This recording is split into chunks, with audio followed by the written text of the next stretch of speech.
You are listening to Fervent Word, an online Bible study ministry with teachings and tools to help you grow deeper in your relationship with God. The following message was taught by B Simmons in 2011. Angel who is giving Ezekiel some vision tells Ezekiel to fix his mind on the things that he's about to see. He tells him that he was brought there for a reason, so that he could see, so that he could write down, and then that he could pass on the things that God is going to show him. And I think that's a really appropriate thing to consider for you and I as we gather together to spend time in the Word. And this morning, as we go through chapter 17 of Revelation, I want to encourage you to fix your mind on the things that we'll be studying. There's going to be some challenges this morning. Chapter 17 has a lot of different directions that you could go, that you could, allow your minds to work on. There's a lot of different speculations and ideas about how these things will be fulfilled and what it will look like. But I want to encourage you not to get lost, not to get distracted, not to get, overwhelmed by the details, but fix your mind. Stay focused on these things that God will be sharing out of chapter 17, because there's some things that He wants to work in your heart, but then also, like the prophet Ezekiel, there's some things that He's going to want you to pass on and share with others as you come in contact with them this week. And so I want to encourage you to pay attention this week. Maybe pull out a paper and a pen and take some notes and stay on track with these things. They are somewhat technical and difficult. I will do my best not to get too sidetracked and not to go, in too many different directions, and just give us a good overview and a grasp of the passage. But there's a lot of depth here that we could go into, and that you could spend time on your own as well. So take some notes, pay attention, stay focused, and see what God will do in your heart. Well, as we start out here in chapter 17, I want to take us back once again to the outline of the book of Revelation that's found in chapter 1, verse 19, where Jesus tells John to write down three different things or three different parts to the book of Revelation. First, the things dealing with the past. Jesus tells John to write down the things which he had already seen, and we find that recorded in chapter 1 of Revelation.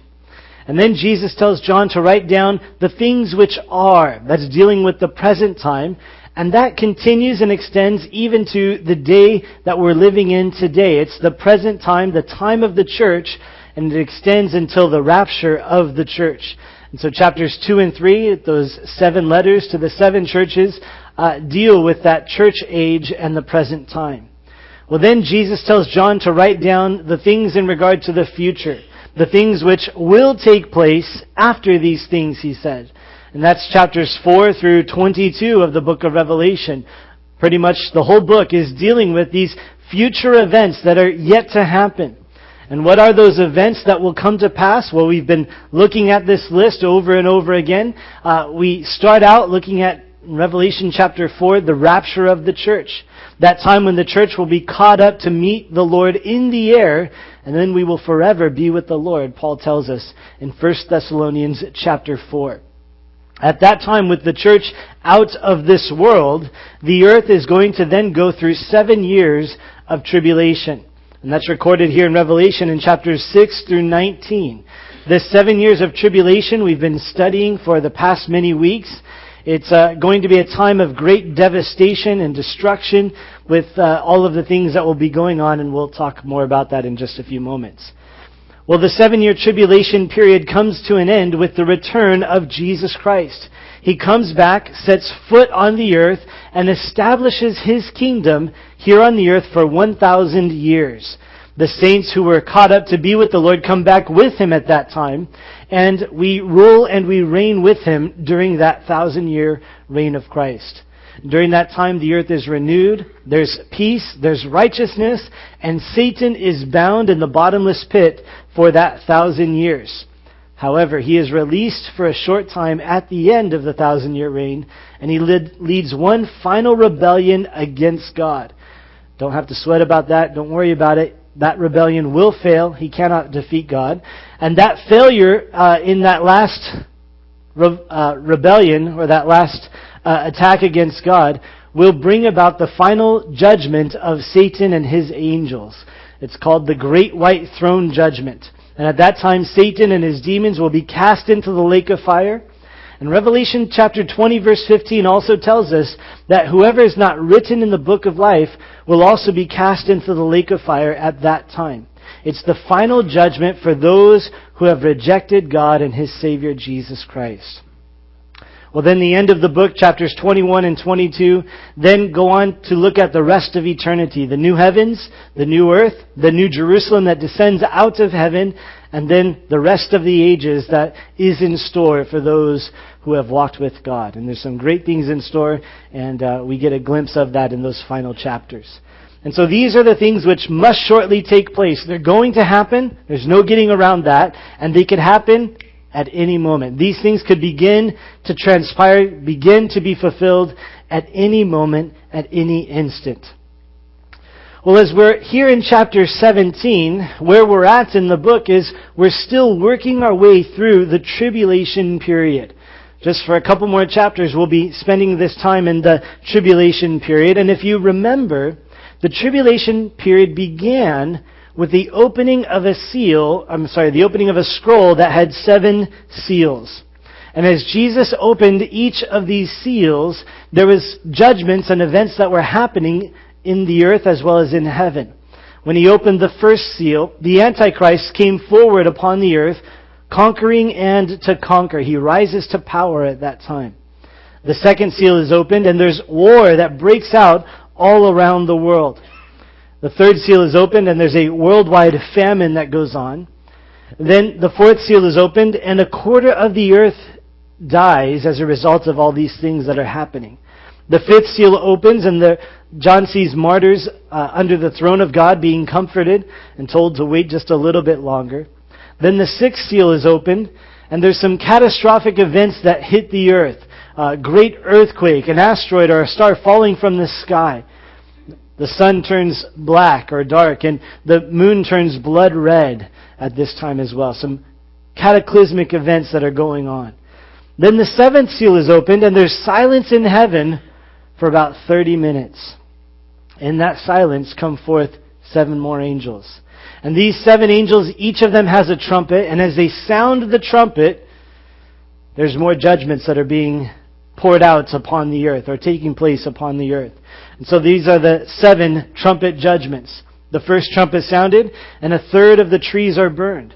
The second trumpet sounded, and a third of the sea is turned to blood. The third trumpet sounded, and a third of the fresh water is made bitter. The fourth trumpet sounded, and a third of the stars are darkened. The fifth trumpet sounded, and there's 5 months of torment upon mankind by these demonic locust-type creatures.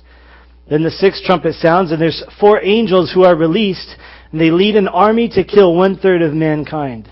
And then the seventh trumpet sounded, and the ark or the temple in heaven is opened, the ark is seen, and out from the temple come 7 more angels, each of them having a bowl filled with the wrath of God.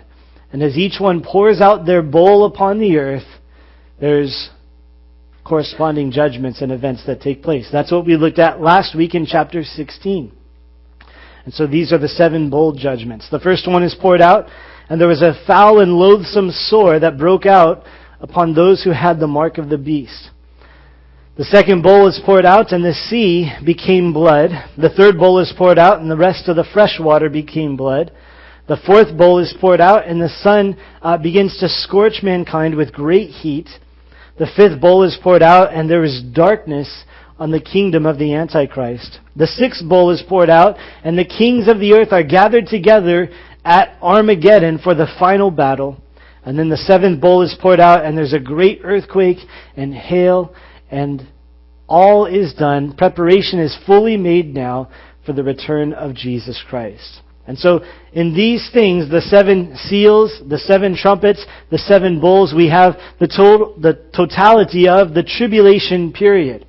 And now as we're looking at chapter 17, we're kind of amplifying, we're going back into that tribulation period and looking at a little bit more detail about the things that were going on during the tribulation period. And so we're looking at the subject of Babylon this morning in chapter 17. It's a subject that we will continue next week as we continue on into chapter 18.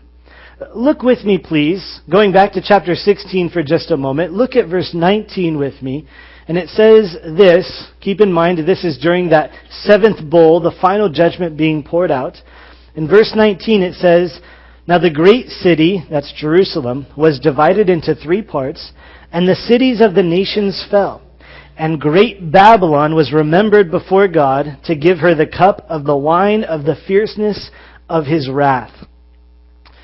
Here in verse 19, in this final judgment, the cities are being judged and things are happening around the world, but Babylon is mentioned by name. And it says that God gives Babylon the fullness of his wrath, the fullness of the fierceness of his wrath. And so there's going to be a great judgment that is given specifically to Babylon. Now, that subject, Babylon, is what we'll be dealing with today as well as next week. There's 2 parts to this idea of Babylon and what Babylon is. The first part we'll look at today in chapter 17. Babylon is a religious system. It's the Babylonian religious system. And this religious system, identified with Babylon, will be destroyed in the middle of the tribulation period. We'll talk about that as we study through chapter 17 today. Then next week in chapter 18, we'll look at Babylon and the subject of the Babylonian commercial system, the idolatry, the materialism that's tied with that. And that Babylon, that aspect of Babylon, will be destroyed at the end of the tribulation period.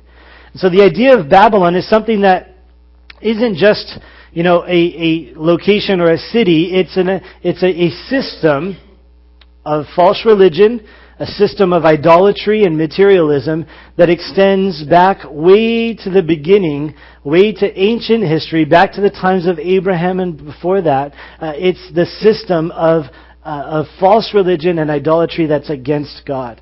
And so what we're looking at here in chapter 17 is something that God's going to be dealing with, but it's more than just a place or a city or a denomination. It's something that extends back, and we'll talk about that as we go forward here in chapter 17. So there's 6 things I want to share with you this morning, or point out from chapter 17 of Revelation and this vision that John has. And the first thing that we see is found in verses 1 through 3, and that is a woman on a scarlet beast. Verse 1 says, "Then one of the 7 angels who had the 7 bowls came and talked with me, saying to me, 'Come, I will show you the judgment of the great harlot who sits on many waters, with whom the kings of the earth committed fornication, and the inhabitants of the earth were made drunk with the wine of her fornication.'" And so what we're seeing here is a visual image, a picture, and then the angel is going to take John and give him insight about what this picture means and what these different elements of this image represent. But he says to John, he's one of the angels, by the way, who had those last 7 bowls that were poured out on the earth. And so he pours out his bowl, and then he goes over to John and he says, "Hey John, I want to show you something. I want to show you the judgment of the great harlot." Now, who is the great harlot? What is he talking about here? Well, harlot, used throughout the scriptures, really is speaking of spiritual harlotry. It's a common way of dealing with or referring to false religion and idolatry throughout the scriptures. Because you and I are God's creation. For us as the church, He purchased us with His own blood to be His bride. And so for us to worship any other god is adultery or fornication or spiritual harlotry.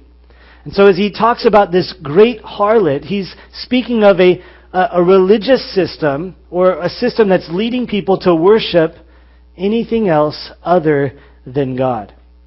Now this is a specific harlot. There's lots of false religions, but this is a specific one. This specific system is the future Babylonian religious system. It's going to be a system that is in place there in the end times, and it's going to be worldwide. The great harlot here is pictured as sitting on many waters there at the end of verse 1. Those many waters are explained later on in verse 15 as many peoples, multitudes, nations, and tongues. He says in verse 2, the kings of the earth committed fornication with her. That is, they're practicing this false religion with her. And the inhabitants of the earth were made drunk with the wine of her fornication. And so this is a religious system that is worldwide. It's international. And it involves the kings as well as the inhabitants. It's from, the highest royalty to the lowest of humanity will be involved in this worldwide worship system, this false religious system that will be in place during the tribulation period. Verse 3. So he carried me away in the Spirit into the wilderness, and I saw a woman sitting on a scarlet beast, which was full of names of blasphemy, having 7 heads and 10 horns. So the angel tells John, hey, I want to show you something, the judgment of this great harlot. And so he takes him, and then he brings him in, and John sees a woman sitting on top of a beast. The beast has 7 heads and then 10 horns. And so we have 4 components to this vision or this image that John sees. First, you have the woman. Second, you have the beast. Third, you have the 7 heads. And then fourth, you have the 10 horns. And the angel will go on and talk about each of these components here in chapter 17. And so we'll work our way through them as we seek to understand this vision that is given to John. The first thing we see, it's point number 2 for us this morning, that is the mystery of the woman. The mystery of the woman, found in verses 4 and 5. It says, the woman was arrayed in purple and scarlet, and adorned with gold and precious stones and pearls, having in her hand a golden cup full of abominations and the filthiness of her fornication. And on her forehead a name was written, Mystery, Babylon the Great, the mother of harlots and the abominations of the earth. Here in verses 4 and 5, now we begin to deal with the woman, and we get a little bit of insight and understanding about who or what this represents. First of all, we see the woman is arrayed in purple and scarlet, but also is adorned with gold and precious stones and pearls. Now this woman, again, it represents a religious system that will be in place. And so this religious system, the idea here is that on the outside, the religious system is going to look really, really good. There's going to be great wealth there. There's going to be, beauty there. However, on the inside is going to be a completely different story. It describes her as having a golden cup that's full of abominations and the filthiness of her fornication. So on the outside, she'll be adorned very nicely, but what's in her cup, what's within this religious system, is going to be wickedness and filthiness, idolatry, and things that are fully not of God. So it will look good on the outside, but inside it will be filled with abominations. This religious system is described as Babylon, or mystery, Babylon the Great. We'll come back and deal with that in just a moment. But it's also referred to as the mother of harlots and the abominations of the earth. And so what we're dealing with is a false religious system that is really the source of harlotry, spiritually speaking. The source of false religions and the source of the abominations of the earth. Now, what is that source? Well, it takes us back to the ancient Babylonian religion. Back in the area of Babylon, we have really the beginning of false religion and idolatry that took place there in the region of Babylon around the time of Nimrod. These things were established. You might remember Nimrod from the book of Genesis. Well, his wife and his son became the objects of worship for this false system that is set up there in the region of Babylon. And so we need to take a couple minutes and look at some of the background to this ancient Babylonian religion, because it has some important ties to things that we know and understand and practice today, but also things that will be in that tribulation period and parts of the judgment that God will be pouring out that we're reading about here in chapter 17. So the ancient Babylonian religion centered around a woman and her son. The woman was named Semiramis. She was called the Queen of Heaven, and her son was called Tammuz. Now, they were real people. It was the wife of Nimrod and the son of Nimrod, but they were later worshipped as gods. They were deified, and Semiramis claimed that Tammuz was virgin born, that he was born without having a father. They would, in practicing this religious system, have several feasts and celebrations throughout the year. Two prominent ones that you might be familiar with is they would celebrate the birth of Tammuz, that was the sun, and they would celebrate his birth on or around December 25th. And they would celebrate with trees and decorations, and I'm not going to get into all those details there.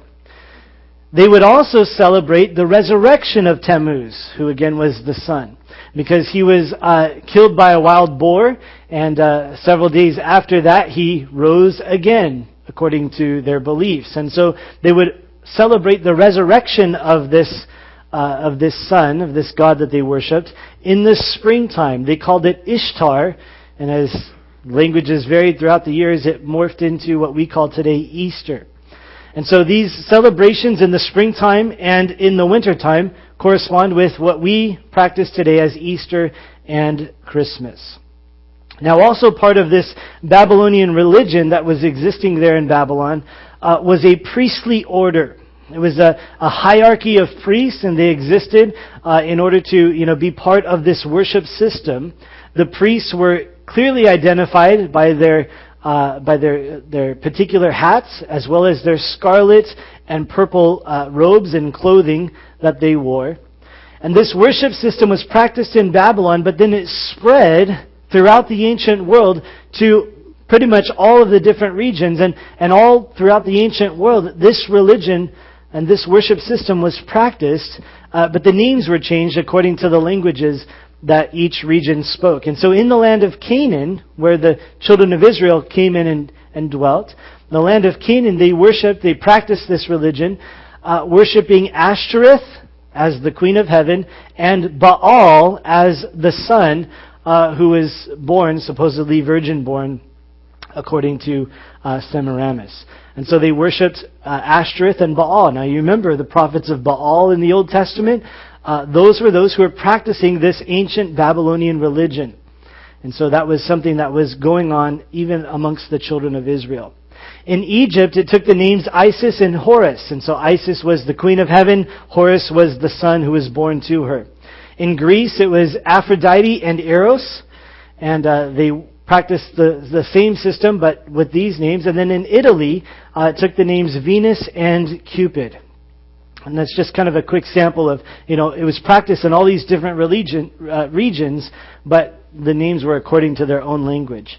This religion was based in Babylon, but if you remember historically, Babylon was conquered by the Medo-Persian Empire. King Cyrus came in and he conquered Babylon. And when he did, the priests there who were based in Babylon practicing this system moved from Babylon to the city of Pergamus. And they stayed in Pergamus for a while. That was kind of the center of that religious system, because the priests moved. That's where now the center was. But soon after, there was problems around Pergamus as well. And so the priestly order moved from Pergamus to Rome. And that was back in the days of the Roman Empire. And so there in Rome was the capital, politically. And it became the capital religiously for this system as well. And so this priestly order moved into the city of Rome. They were well established there. And then Constantine takes the throne. He becomes emperor of the Roman Empire. And as emperor of the Roman Empire, he claims to be a Christian. And so what he does is he, first of all, legalizes Christianity, which was, the Roman Empire was persecuting Christians prior to that. And in legalizing Christianity, he tried to make it acceptable and kind of join everybody together. And so they began to merge the practices of the pagans relating to this Babylonian religion, as well as the practices of the Christians. Christianity kind of became the religion of the Roman government or the Roman Empire. And in order to get everybody to get along, they just kind of changed the names a little bit and merged things together. And that is how some of the things that we are familiar with today in the Roman Catholic Church got developed. The priesthood that exists in the Roman Catholic Church has its roots back in this Babylonian practice. The priests in that day, they wore scarlet, they wore purple, they were celibate, and those types of things. And those practices carried into and started to become part of the church at that time. That's also how the worship of Mary was developed, because part of the Babylonian religion was the worship of the Queen of Heaven. And so they just kind of morphed it in, and so, okay, now Mary is the Queen of Heaven, and that is how that worship became into the church. And there's many other practices. There's a lot more that I'm not getting into here, just trying to give the highlights. But if that is interesting to you, and you want to dig more into that, there's a good book called The Two Babylons by Alexander Hislop. It's The Two Babylons by Alexander Hislop, and he goes through all of the details and looks at, the practices of the Babylonian religion and how those things correspond and came into the church during the time of Constantine and then later on. And so if you want to, dig into that a little bit more, you're welcome to do so. So I want to make a point here, though, because many times you hear this passage, and as it's taught, it's really taught with a strong connection to the Catholic Church for the things that, I just shared and those practices that were carried over. And so a lot of times, there's a big emphasis on the Catholic Church as this chapter is being studied and taught. And there is some parallels, and there are some things that connect. There's many similarities. However, I really do think that it's misleading to say that this woman is the Catholic Church. I think it's misleading because the Catholic Church in the present condition is not the same as this religious system that will be in place during the tribulation period. For sure, the Catholic Church will probably be, a large part and have a large influence in this final religious system. But in its present condition, it's not the same thing. It's comparing apples to oranges in some senses. It's still, in the same line of fruits, but it's not exactly the same. And there's a couple reasons for that. This woman that we're studying in the future is a religious system that has its roots in the ancient Babylonian religion, but it's a system that is in place after the true believers are gone. Now, please understand, we're not against other people. We're not against other, the Catholic Church, or the Catholic Church is not the devil, and it's not 666, and it's not the mark of the beast, and all of those types of things, okay? Now, the Catholic Church has some really off and bad doctrine, and yet, in the midst of the Catholic Church are those who are believers. And they believe in Jesus Christ. They're not caught up in the works that is taught, the works-based relationship with God. They believe in Jesus Christ. They know who He is. They walk with Him. And they have faith in Jesus Christ. And they're saved. And when the rapture of the church takes place, they'll go with us. Same is true within the Mormon church. There are those who, in spite of the religion and the false teachings that are going on, who have really found Jesus Christ and are walking with Him and are trusting in Him for salvation. The same is true within the Jehovah's Witnesses. The same is true within Calvary Chapel Living Water. There are those who know God, they walk with Him, they have faith in Jesus Christ, and as a result they're saved, and at the rapture of the church they'll be gone. Now, when the church is gone, all the true believers are gone, all real believers are gone, then there's going to be some changes in the religious systems of the world. Especially if you consider and factor in Ezekiel chapter 38 and 39, which we studied a couple of weeks ago on Wednesday. God is going to deal a severe blow to the Islamic nations, and they will not have the power that they have today, or that they will have in the near future. There's going to be some severe judgment that's brought upon them. And so the nation of Islam and the prominence of Islam is going to change. There's going to be a massive change in the religious views of the world after the church is out of here, after the rapture has taken place. And so that's why I make the point, it's misleading to say that this woman is the Catholic Church, because then we kind of tend to think, well, in the present condition. But that's not the reality. This woman is a future religious system that has its roots in ancient Babylon. There's some similarities in closeness because there's much in Catholicism that also comes from the ancient Babylonian religion. But it's not one-to-one. It's not exactly the same. Verse 6. He says, I saw the woman drunk with the blood of the saints and with the blood of the martyrs of Jesus. And when I saw her, I marveled with great amazement.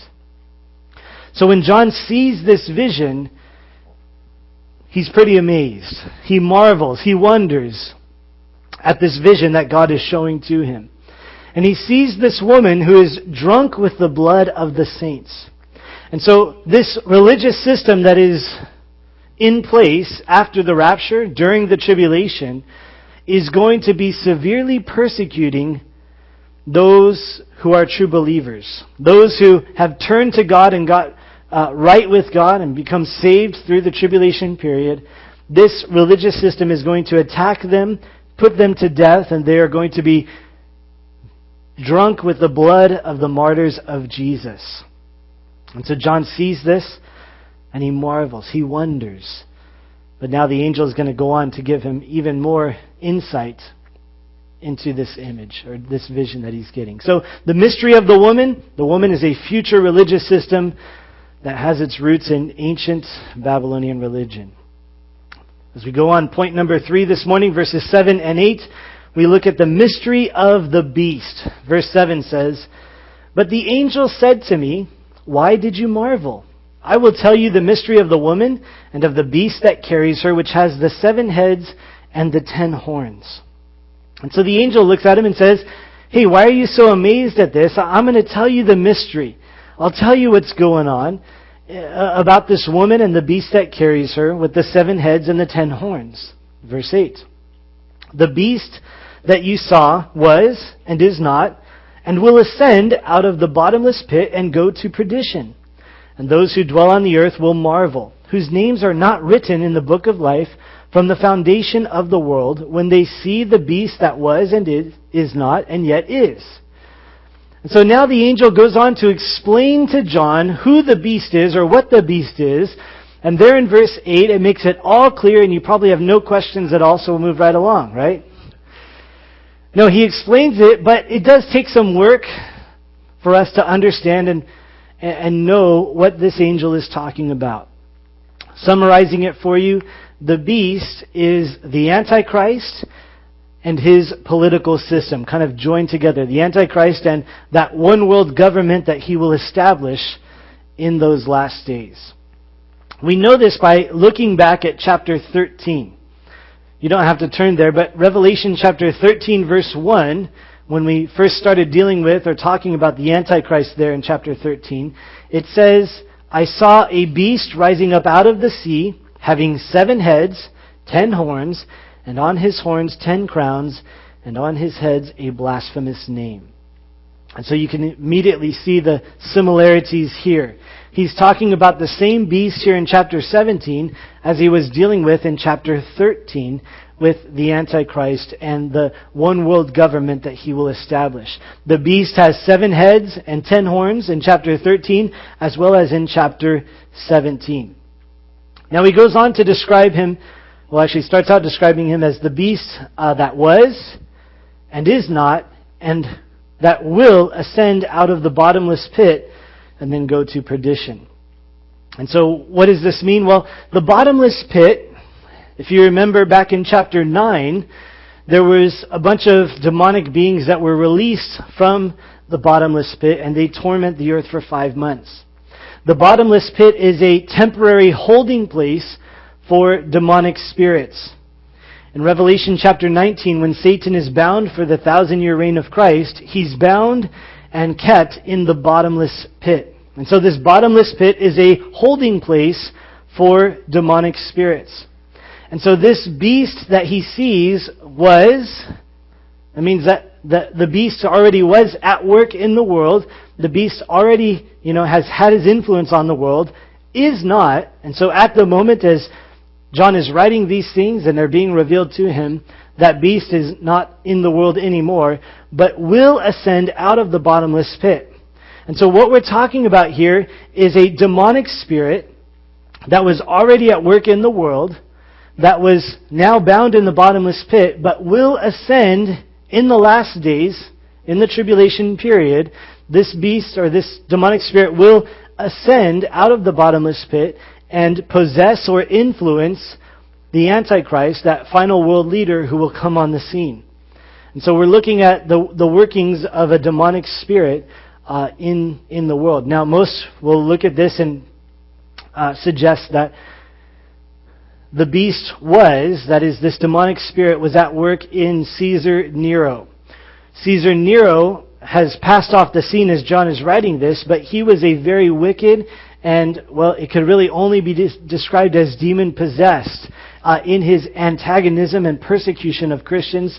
The atrocities that he did against those who profess to know Jesus Christ really are, they're unmatched in the things that he did. There has been nothing like it. And so he was probably possessed by this demonic spirit. This demonic spirit now is in the bottomless pit, but will ascend out of the bottomless pit with the rise of the Antichrist and will be part of that final work in the kingdom that is established. Now it also says that he's going to go to perdition. And so perdition means destruction. It's usually mentioned or referred to in the final judgment.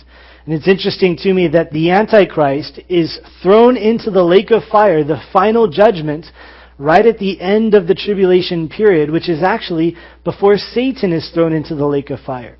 And so the fact that he's ascending out of the bottomless pit, he's going to be at work for a short time, but it mentions that he's going to perdition, is really apt because he's going, very quickly as he ascends out of the pit. He'll be on the earth for a little bit, influencing or possessing the Antichrist, but at the end of that tribulation period, he'll be cast into the lake of fire. Well, it goes on to tell us that the people who dwell on the earth will marvel. Those whose names are not written in the book of life, they're not believers, they're going to be swept up by the deception of the Antichrist, of this beast and the demonic spirit that is involved as well. Revelation chapter 13 verse 8 tells us that the world will worship the Antichrist. Now he also describes him at the end of verse 8 as the beast that was and is not and yet is. And we dealt with this back in chapter 13. This probably refers to the attempted assassination and the miraculous recovery of the Antichrist. And I won't get into that. We talked about that in chapter 13. So there's a lot going on here. There's a lot of depth. And like I said, there's a lot of distractions that we could start going down that rabbit trail and that rabbit trail. But let's try to keep the focus of this vision that John is receiving so that we can understand what it is that God wants to speak to us. Again, can I remind you, fix your mind on these things. Let's go on, let's pay attention and see what else God has in store for us. And so the mystery of the beast is that the beast is the Antichrist of this political system that will come on the scene. Well, the fourth thing that we see, verses 9 through 11, is the mystery of the 7 heads. Verse 9 says, "Here is the mind which has wisdom. The 7 heads are 7 mountains on which the woman sits." So now as we start talking about the 7 heads, there's a couple different perspectives, a couple different speculations on what these things mean and what it will look like in the end times. Here the angel tells us that the 7 heads are 7 mountains on which the woman sits. I'm going to share 2 basic interpretations or understandings of this portion and the 7 heads. And the first interpretation or the first understanding is that these 7 heads are 7 mountains, which refers to the city of Rome. Throughout history, Rome has been known as the city on 7 hills. It was on its coins. It was the way that it was called many times. Much like we might say today, the land of the free, the home of the brave, and you're referring to the United States of America. In the same way, if you referred to the city on 7 hills, they would know that you were talking about the city of Rome because it was based upon or founded upon originally on 7 hills. And so the idea here is that the seven mountains refer to the city of Rome. And so the meaning of this vision would be that the future religious system is based in Rome, because it's the woman who sits on the seven heads, and so she's located on and in the city of Rome. And that's definitely a possibility, and there's lots of support for that. Now the second option, the second idea in looking at understanding these seven heads, is that these seven mountains refer to seven world governments. Look at verse 10. He says, "There are also 7 kings.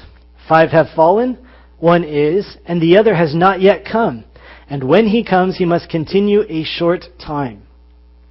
And so this idea is that these 7 kings are also the 7 mountains or the 7 heads, that they're all related together.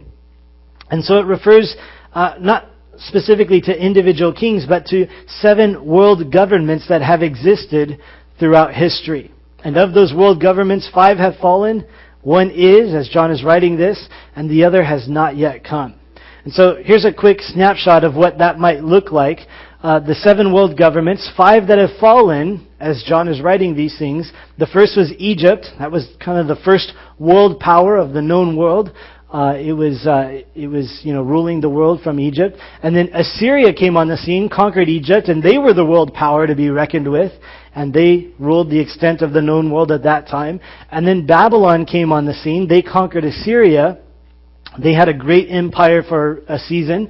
And then the Medo-Persians gathered together, and they conquered Babylon and set up the Persian Empire, which was even more vast. And they ruled the world. And then there came the Greek Empire with Alexander the Great. And he conquered the Persians and established the Greek Empire. It ruled the world. Now, as John was writing these things, those 5 had already come and gone. Those nations had risen and fallen. And the nation that was ruling the world in John's day was the nation of Rome. Now, the nation of Rome was a strong nation, a powerful nation. But after Rome, there was really no world power like these ones that we see here. Rome splintered into 4 different nations, basically, and there was all these battles. And, even today, up until this point, there's not been a world power that has controlled the world in the way that these other nations have. And so 5 have fallen, 1 is, as John is writing these things, and then the other has not yet come. And that would be a reference then to the revived Roman Empire, which we talked about and dealt with back in Revelation chapter 13. Possibly the European Union is the beginnings of the makings of this revival of the Roman Empire and the political system that will be in place during the tribulation period. And so it's possible that these 7 mountains refer to these 7 governments, these world powers, and that this religious system will be upon this revived Roman Empire led by the Antichrist. And that's the understanding or the meaning of this vision. Now, what makes this interesting and a little bit credible is that it's consistent with Nebuchadnezzar's dream of the statue in Daniel chapter 2. You can check it out later, but you remember he had the dream of the statue, and the head was of gold, and then the chest was of silver, the stomach was of brass, the legs were of iron, and then it had feet of iron mixed with clay with 10 toes. And all of those details are explained by God to be, the successive nations. So it started with Babylon, which that's right there. And then after that came the Medo-Persian Empire, corresponds exactly. Then came the Greek Empire, and then came the Roman Empire, which, we've gone through, and that's that. But then there was the feet that were mixed with iron and clay with the 10 toes. That has not yet been fulfilled. All the rest has been fulfilled. But that will be a revival of the Roman Empire. And there will be 10 toes or 10 kings. And that equates with the 10 horns that we'll talk about in just a moment. And so there's a lot of correlation here, a lot of parallels between the vision of the statue in Daniel chapter 2 and these nations that have come and gone that are referred to here in Revelation chapter 17. And so it could be referring to the 7 mountains that is speaking of Rome, or it could be the 7 world governments that have existed. It could be a combination of both, and that's kind of what I tend to think. It'll be a combination of both. Verse 11. The beast that was and is not is himself also the 8th, and is of the 7th, and is going to perdition. So just in case you weren't confused, now he throws in verse 11. Okay, so what is he talking about here? Well, the beast that was and is not, right? That was the Antichrist. We're talking about the Antichrist. He is also the eighth, but he's also of the seven. So you see there on the right-hand side, the Antichrist is listed there because there seems to be a change that takes place around the middle of the tribulation period.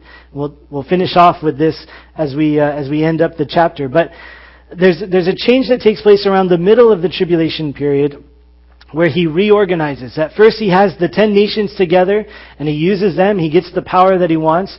But then he changes everything so that the focus is on him. And so he's of the seven because he's part of that seventh, the revival of the Roman Empire. But then he uses that power to kind of reorganize and restructure so that he is the world leader, the emperor of the world, or the dictator of the world at that time.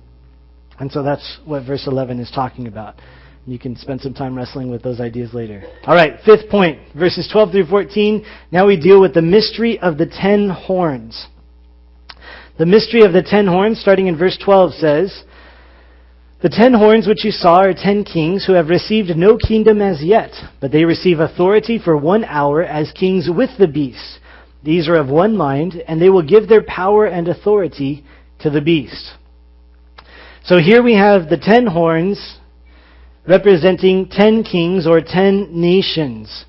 These 10 nations will be the core of the Antichrist's world government. They'll be the foundation, really. He'll use this 10 as the catalyst to build his world empire and to rule the world. And so these 10 nations gather together. It says in verse 13 that they will give their power and authority to the beast. And so these 10 nations gather together and they say, "Here you go, beast. Here's all the power. Here's all the authority. We believe you're the one who can bring peace. You're the one who can protect us. You're the one who can solve our problems. So we're going to give you everything and we're just going to do what you say." That's the idea of what's going on here. And so the beast is going to receive power from these 10 nations, and these are the 10 horns that are seen on the beast. Verse 14. "These will make war with the Lamb, and the Lamb will overcome them, for he is Lord of lords and King of kings. And those who are with him are called chosen and faithful." And so the objective and the goal of these 10 nations and this final one world government, their objective, their plan will be to defeat the work of God. They're going to be seeking to defeat the plans of God. And they will be fighting against God religiously. That's what we're seeing here in chapter 17. Politically, we'll deal with that more in chapter 18. Even militarily, and we'll talk about that in chapter 19, as they turn their arms against Jesus as he returns in chapter 19. And so they're going to make war with the Lamb, but of course the Lamb will overcome them. So they will fight against God, but they will not be successful. They will not be victorious. Why? Well, because Jesus is Lord of lords and King of kings. You cannot defeat him. You can't run from him. You are under his authority. Those who are with him, for those of you who are believers, he says you are called, you are chosen, and you are faithful. We don't have time to get into that, but I would encourage you to spend some time meditating on that. Those who are with the Lamb are called, chosen, and faithful. Let the Lord speak to you about what that means and his place for you in the things of the future. Well, the sixth and final point this morning is the judgment of the woman, found in verses 15 through 18. Verse 15 says, "Then he said to me, the waters which you saw, where the harlot sits, are peoples, multitudes, nations, and tongues." And so here we have the insight about the waters and how it represents this religious system is going to be worldwide and universal. It's going to be international. All religions, all peoples, all tongues are going to be included in this final religion. Verse 16. "And the 10 horns which you saw on the beast, these will hate the harlot, make her desolate and naked, eat her flesh and burn her with fire. For God has put it into their hearts to fulfill his purpose, to be of one mind and give their kingdom to the beast until the words of God are fulfilled." And so what we have happening here is the judgment of this woman or this religious system. And so here's what it seems like is going to be happening during this tribulation period. This religious system will be used, it will sit upon the Antichrist and the kingdom that is established. And so it will be an important part of the kingdom, and it will be used to unite the people of the world, but it won't last very long. In fact, probably at the middle of the tribulation period, this judgment occurs where the kings make her desolate and naked and eat her flesh and burn her with fire. Now, it's not talking about, literally killing a woman and eating her. That's not what it's saying. But it's about this religious system that will be dismantled and torn apart, because that's what this woman represents. Now, there's an important event that happens at the middle of the tribulation period. It's called the abomination of desolation.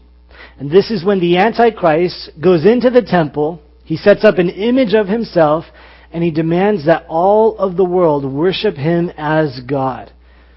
And so it seems at this time that he throws down this other religion, this Babylonian religious system, so that he can demand and call all of the world to worship him. And so this system will last for a season, for a short time, but the nations which use and thrived upon this religious system will then cast it down to make way for the beast to be the primary focus of power, of religion, of worship, of everything. Now, it says in verse 17, God has put it into their hearts to fulfill his purposes. And so God is the one who is orchestrating this. He's causing it to take place. Notice at the end of verse 17, I love the last phrase there, until the words of God are fulfilled. The words of God will be fulfilled. It will be accomplished just as God said. He will cause it to happen just exactly as he has declared. And so these things are things that will take place. Verse 18, and the woman whom you saw is that great city which reigns over the kings of the earth.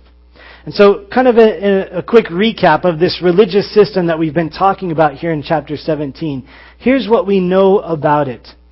This religious system will be rooted in the ancient Babylonian religion, following the practices and things that were practiced many, many years ago.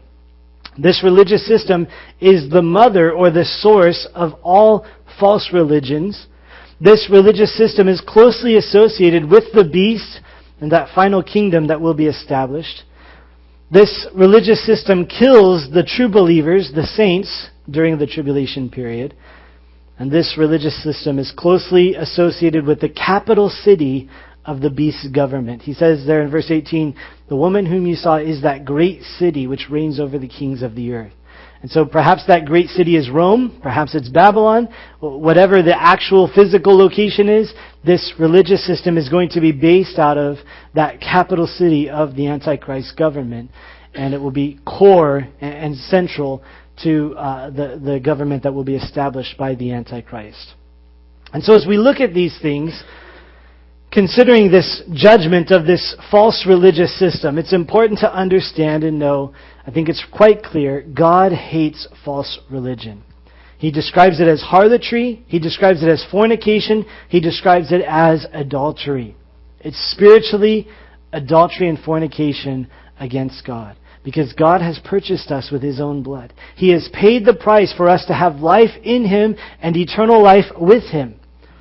And for us to turn away and follow other gods, to follow idolatry or materialism or the things that are not of God, is spiritual harlotry. It's interesting. There is a movement afoot in the world. It's been going on for a while, but we see it more and more as time progresses. There's a movement to lay aside the differences between all the religions and join together as one big happy family. David Guzik puts it this way. He says, our world with its, it doesn't matter what you believe as long as you believe, philosophy, is ripe for the harlot's seductions. You see, what we see happening in the world around us is the preparation for this final religious system. The preparation as the idea of tolerance is being proclaimed and saying, look, we just need to get along and put up with each other. And look, we don't have to cast out your beliefs or cast out your beliefs. Let's just find a way to join them all together. And we can worship God together. We all worship the same God. It just, He's called by different names. And that is just not the truth. And so as we see the preparations for this final world system taking place, I would ask you, going back to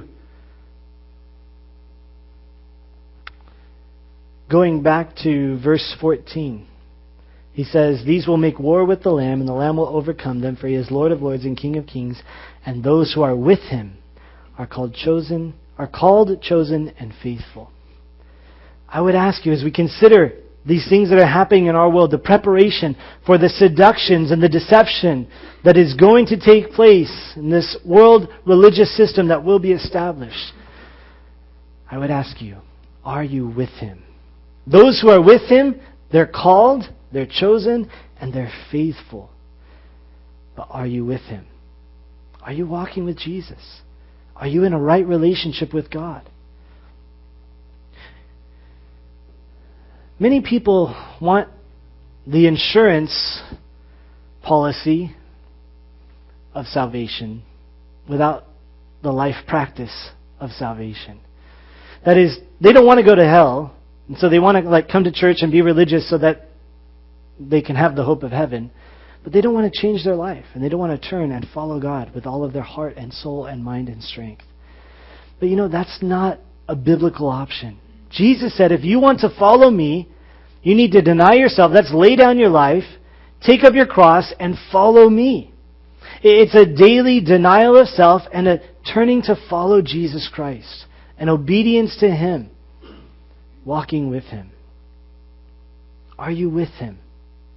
Jesus said in Luke chapter 11, verse 23, "He who is not with me is against me, and he who does not gather with me scatters." This is something important for you to consider today. Are you with Him? Because if you're not with Him, you're against Him. That is, if you are not fully engaged in a relationship with God through Jesus Christ, you're working against the things of God. Are you with Him? Those who are with Him, they have a great promise. They're called. We're called by God. We're chosen by God. And He counts us faithful, as Paul says in 1 Timothy, and puts us into the ministry and allows us to be a part of His eternal work and then rewards us for that. We're called, chosen, and faithful. Man, some great things for those who are with Him. Are you with Him? That's the question. Or are you being swept up in the Babylonian seduction? False religion or idolatry that's connected with materialism, which we'll deal with next week in chapter 18. Some tough stuff to consider. Yeah, some complicated things in the portion, but more tough, more complicated, more difficult is our own heart. Are you with Him? Are you walking with Jesus Christ? Let's pray. Heavenly Father, I pray for our hearts right now. God, I pray that You would speak to us and give us insight and clarity to our own hearts. Lord, Your word says that our hearts are desperately wicked and we can't even know it. Lord, but You know it. You're the one who searches the hearts. And so, God, I pray that You would speak to us now. Lord, that You would show us if we are not with You. Show us, Lord, those areas that we need to correct, where we need to turn and repent and get right with You. God, I pray for those who have never made a decision to walk with You. I pray, Lord, that You would open their eyes, Lord, that they might see Your love for them and their need for salvation through Jesus Christ. For those who have known You, God, I pray that You would open their eyes as well. Lord, if they've walked away, if they've allowed compromise in, if they've been deceived or swept away by these false systems, Lord, I pray that You'd break through the bondage, break through the deception, Lord, that they would be able to see You clearly, to turn and repent and follow You. God, I pray that as we consider these things, Lord, that we would all come to the point that we are with You. Lord, that we're Yours. We're in agreement with Your will, Your plans, Your purposes, and we're living our lives for Your glory. I pray you would do this work in our hearts. In Jesus' name, amen.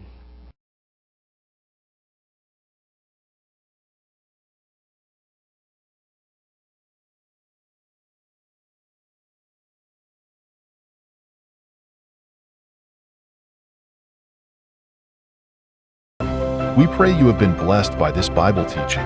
The power of God to change a life is found in the daily reading of His Word. Visit ferventword.com to find more teachings and Bible study resources.